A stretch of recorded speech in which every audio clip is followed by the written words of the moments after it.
Hallelujah. सबको जैमसी की मैं आशा करती कि आप सब लोग इसी में ब्लेस होंगे और आने वाले समय में मसीह आपको ब्लेस रखेंगे। आइए हम मेरी भविष्यवाणी की पुस्तक में से आज के वचन को पढ़ते हैं, जो हमें अपोस्टल अंकुर यूसुफ नूला जी और पास्टर सोनिया यूसुफ नूला जी की ओर से दिया जाता है। आइए हम इस वचन को पढ़ने से पहले कुछ देर प्रार्थना में जाएं। धन्यवाद यीशु मेरे मती खुदा इस वचन के लिए थैंक्स करते हैं पिता, तेरे लहू में कवर करते हैं पिता, जिन जिन लोगों तक तेरा ये वचन जाए पिता, 100 गुना फल लेके आए पिता। अंधकार की शक्ति पिता इन वचनों में से कुछ चुराने ना पाए, इन जीसस ने पिता आगे के समय की तरह में सौंपते हैं, दुआ मांगते हैं यीशु नासरी के नाम से, आमीन। आज का वचन, ईश्वरीय पदवी को गाली मत दे, इसलिए तू उसे ये बातें सिखाना और मैं उसके मुख से संग होकर, तेरे मुख के संग होकर जो कुछ तुम्हें करना होगा वह तुमको सिखाता जाऊंगा। निर्गमन 4:15। मेरी प्रिय, जब आप बाइबल में मूसा के बारे में पढ़ते हैं तो परमेश्वर ने इजराइलियों को मिस्र देश से छुड़ाने के लिए मूसा को अगवा होने के लिए चुना था, लेकिन उसके मुंह के बद्धा होने के कारण परमेश्वर ने हारून उसके साथ रहने के लिए और उसकी और लोगों से और फिरौन से बातें करने के लिए चुना था। हारून चाहता था कि वह अगवा होने के लिए नहीं चुना गया, लेकिन फिर भी परमेश्वर ने उसकी पदवी को ऊंचा किया। जब मूसा ने एक कुसी से साथ विवाह किया तो मरियम और हारून मूसा की निंदा करने लगे।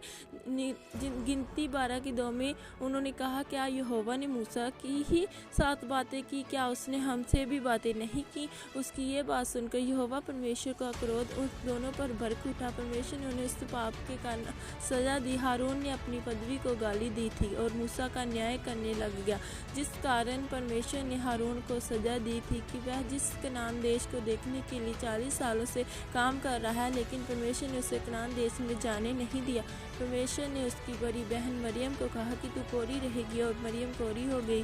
तब 7 दिन तक इस्राएली लोग मरियम के चंगे होने का इंतजार करते रहे। आज लोग अपनी बुलाहट को पहचान नहीं पाते, वह यह नहीं जान पाते कि परमेश्वर ने उन्हें अलग काम करने के लिए चुना है। वह एक दूसरे के साथ तुलना करते हैं, जैसा कि आप देखते हैं कि मंत्रियों के साथ जो उनके प्रिय होते हैं, जब वह मंत्रियों के साथ रहकर मशहूर हो जाते हैं, लेकिन अगर वह ये सोचें कि वह मंत्री होने के लिए क्यों नहीं चुने गए, तो जो परमेश्वर ने उन्हें पदवी दी है वह भी अपने हाथों से गवा लेंगे और नीचे चले जाएंगे।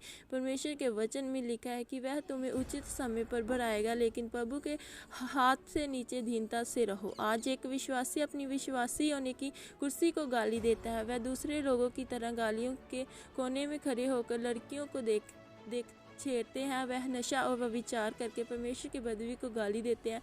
तब परमेश्वर उन्हें गवाही देता है तो वह फिर पाप से छूटे होते हैं, उसी पाप से दोबारा चले जाते हैं, और इस तरह से वह अपनी पदवी को गाली देते हैं, और परमेश्वर अपनी पदवी को गाली देने वाले व्यक्ति को दंड की आज्ञा देता है। इसलिए मेरे प्रियो, अगर आप परमेश्वर से अपनी आशीषों को लेना चाहते हैं या अपनी पदवी को आगे बढ़ते हुए देखना चाहते हैं, तो आप पवित्रता में विश्वास में रहकर और परमेश्वर के कामों को ना खुराते हुए आगे बढ़ते जाएँ, और पदवी परमेश्वर के आपके लिए ठहराई है उसका धन्यवाद करते रहें। तब परमेश्वर आपके लिए आशीषों के द्वार खोलेंगे, आमीन।